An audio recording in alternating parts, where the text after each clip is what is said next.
So this movie is currently streaming on Philo if you want to watch it. It is a movie starring David, who played Polka Dot Man, was one of the red herring characters in Prisoners. He was briefly in, I think it was VHS 2. He's been in a lot of shit, and his performance here was fine. This wasn't one of my favorite movies, in my opinion. It is a movie about this washed up host. He's a late night show host. He used to draw in a lot of viewers, but as what happens unfortunately with a lot of people in Hollywood is people just get tired of them. So, he's losing viewers and he decides to bring in people that deal with the supernatural. And that is including someone that can summon demons. So obviously why it's called Late Night with the Devil. So, things go wrong, obviously. People start dying. Hallucinations start happening. People that were previously frauds, their things become true. It's a very crazy movie.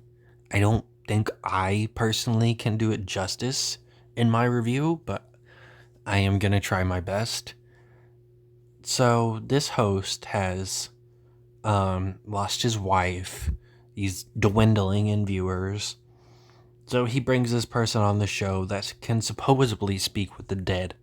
Though our very first instance of him trying to speak with the dead is in fact wrong. And the guy talks about how his wife isn't dead. She just cheated on him and left. So he's dead to her, but not actually dead. Well, dead to him. And, eventually, he finds out these other two, supposedly their son died by committing suicide, which obviously that is true.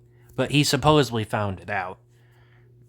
I'm sure it was national news, or maybe he knew about it and before then, I mean, we get another character who is very against the supernatural. Says he'll pay this amount of money if people can prove the supernatural exist. But of course, they can't do that. He's very confrontational. He's kind of a dick, even though you don't exactly believe these other characters. He's just being way too much of a dick. You can't exactly like the dude. And of course, when he ends up getting confronted near the end of the movie, he immediately switches to the other side, and it does not help him. He gets killed. And then we have this other character that has been helping this little girl who was in a cult. She was supposed to be sacrificed, but she survived. And some people think that maybe it was a miracle, and other people think maybe it was on purpose. Maybe she was meant to survive. And due to what happens on this show, I would say yes. She was meant to survive. This was a part of their plan. They summon the demon against her wishes. I don't know why she follows in line so easily. Like, she clearly knows what's going to happen.